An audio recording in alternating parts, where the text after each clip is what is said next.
ನಮಸ್ಕಾರ ಬಂಧುಗಳೇ, ನಿಮ್ಮ ಜೀವನವನ್ನು ಒಂದು ಹೊಸ ದಿಕ್ಕಿನತ್ತ ಕೊಂಡೊಯ್ಯುವ 55 ದಿನಗಳ ಪಯಣದ 9ನೇ ದಿನಕ್ಕೆ ನಿಮಗೆ ಆತ್ಮೀಯವಾದ ಸ್ವಾಗತ. 8ನೇ ದಿನ ಲೆಟ್ ಗೋ ಅಭ್ಯಾಸದ ನಂತರ ನಿಮ್ಮ ಮನಸ್ಸು ಸ್ವಲ್ಪ ಹಗುರವಾಗಿರಬಹುದು. ನಾವು ದಿನವಿಡೀ ಅದೆಷ್ಟು ವಿಷಯಗಳ ಬಗ್ಗೆ ತಲೆಕೆಡಿಸಿಕೊಳ್ಳುತ್ತೇವೆ ಅಲ್ವಾ? ಟ್ರಾಫಿಕ್ ಜಾಮ್, ಬೇರೆಯವರ ಮಾತು, ನಾಳೆಯ ಹವಾಮಾನ ಅಥವಾ ಬೇರೆಯವರು ನಮ್ಮ ಬಗ್ಗೆ ಏನು ಯೋಚಿಸುತ್ತಿದ್ದಾರೆ ಎಂಬುದು. ಆದರೆ ಇವೆಲ್ಲವೂ ನಮ್ಮ ಕೈಯಲ್ಲಿದೆಯೇ? ಇಲ್ಲ.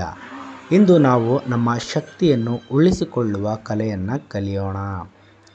ನಮಗೆ ಎಲ್ಲವನ್ನೂ ನಿಯಂತ್ರಿಸುವ ಅಭ್ಯಾಸವಾಗಿಬಿಟ್ಟಿದೆ. ನಮ್ಮ ಹತೋಟಿಯಲ್ಲಿ ಇಲ್ಲದ ವಿಷಯಗಳ ಬಗ್ಗೆ ನಾವು ಎಷ್ಟು ಚಿಂತಿಸುತ್ತೇವೆಯೋ ಅಷ್ಟು ನಮ್ಮ ಮಾನಸಿಕ ನೆಮ್ಮದಿ ಹಾಳಾಗುತ್ತದೆ.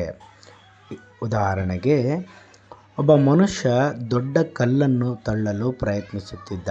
ಅದು ಅವನ ಹತೋಟಿಯಲ್ಲಿ ಇಲ್ಲದ ಕೆಲಸ. ಅವನು ಎಷ್ಟೇ ಬೆವರು ಸುರಿಸಿದರೂ ಕಲ್ಲು ಅಲುಗಾಡಲಿಲ್ಲ. ಬದಲಿಗೆ ಅವನು ಸುಸ್ತಾದ ಅಷ್ಟೇ. ನಮ್ಮ ಜೀವನದ ಅನಗತ್ಯ ಚಿಂತೆಗಳು ಕೂಡ ಆ ಕಲ್ಲಿನಂತೆ. ಅವುಗಳನ್ನು ಬದಲಿಸಲು ನಮ್ಮಿಂದ ಸಾಧ್ಯವಿಲ್ಲ.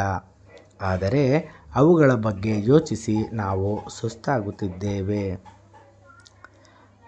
ನಿಮ್ಮ ಹತೋಟಿಯಲ್ಲಿ ಇಲ್ಲದ್ದು ಅಂದರೆ ಬೇರೆಯವರ ಅಭಿಪ್ರಾಯ, ಭೂತಕಾಲದ ತಪ್ಪುಗಳು, ಇತರ ನಡವಳಿಕೆ ಫಲಿತಾಂಶಗಳು. ಇವು ಎಲ್ಲವೂ ನಿಮ್ಮ ಹತೋಟಿಯಲ್ಲಿ ಇಲ್ಲದೇ ಇರುವುದು.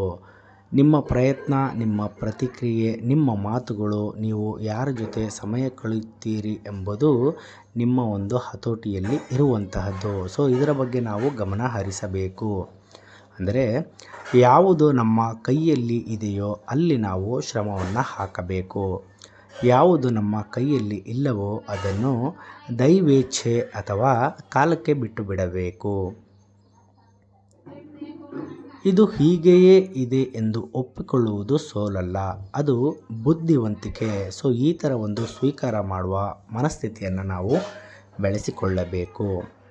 ಈಗ ಎಲ್ಲರೂ ಕಣ್ಣು ಮುಚ್ಚಿ ನನ್ನ ಜೊತೆ ಹೇಳಿ, ನನ್ನ ಹತೋಟಿಯಲ್ಲಿ ಇಲ್ಲದ ಸನ್ನಿವೇಶಗಳನ್ನು ನಾನು ಮುಕ್ತವಾಗಿ ಬಿಟ್ಟುಕೊಡುತ್ತಿದ್ದೇನೆ.